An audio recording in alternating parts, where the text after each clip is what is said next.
আজকের ভিডিও নিরপেক্ষভাবে বিবেককে কাজে লাগায়।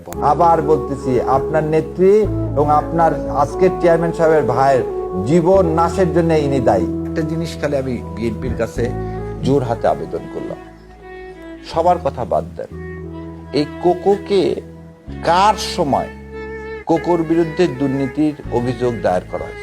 কার সময় দেশনেত্রী বেগম খালেদা জিয়ার বিরুদ্ধে অভিযোগ দুর্নীতি দমন কমিশন দায়ের করছে? তখন দুর্নীতি দমন কমিশনের দায়িত্বে কে ছিল? এই চুপ্পু সাহেব।